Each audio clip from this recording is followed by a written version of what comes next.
자, 서울기술사관의 김재권 교수입니다. 해양 구조물의 염해 대책에 대해서 설명을 드리겠습니다.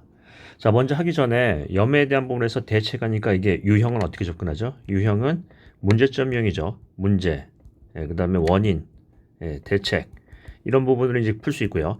아무래도 대책이다 보니까 어떤 대책이 나온다? 콘크리트 유형과 문제점 유형이 복합이 됐으니까 대책은 아무래도 재료, 배합, 시공 이런 부분에 대한 내용이 들어가야 되겠습니다. 자, 그런데 여기서 이제 먼저 한번 보시면 가장 기본적인 염해, 즉 우리가 얘기하는 염화물, 즉 염해가 콘크리트에 미치는 영향 한번 볼까요? 콘크리트에 미치는 영향. 미치는 영향은 어떤 부분이 있나요?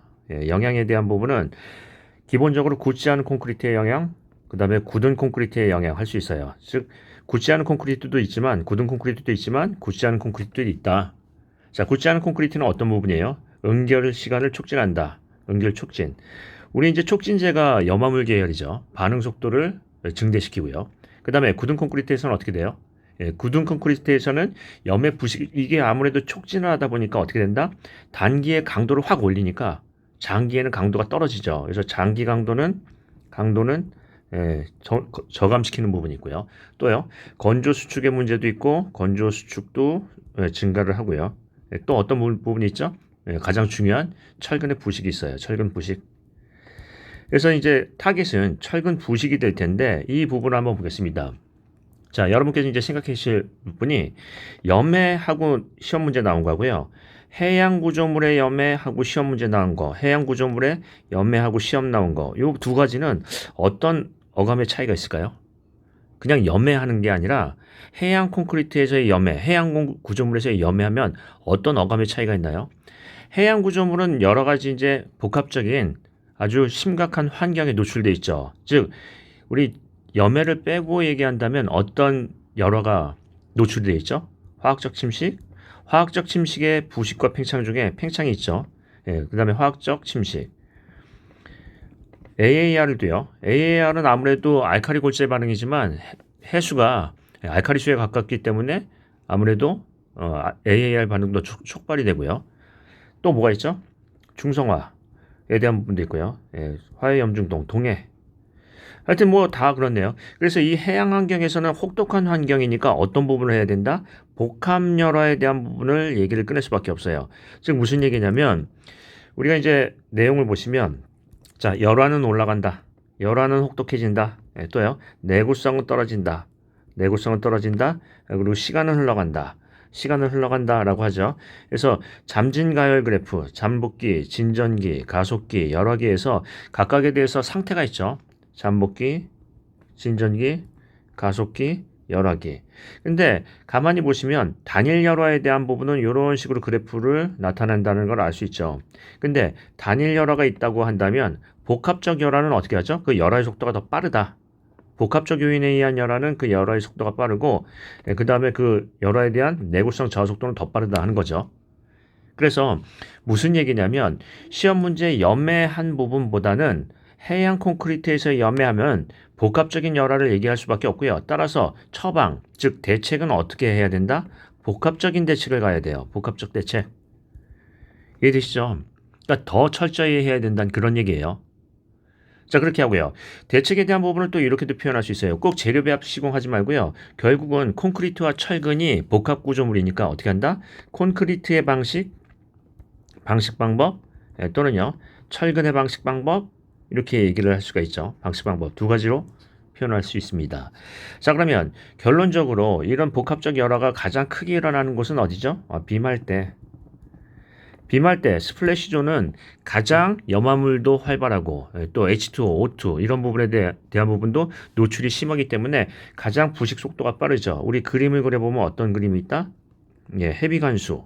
즉 우리 나눠보면 해상대기부, 비말대, 간말대, 간만대, 수중부 이렇게 해서 염해 부식 속도가 0.03, 0.1, 0.3mm/E라고 얘기했을 때 어디서 가장 크다? 비말대에서 염해 부식 속도가 빠르고 떨어졌다가 다시 이런 식으로 이제 붙죠.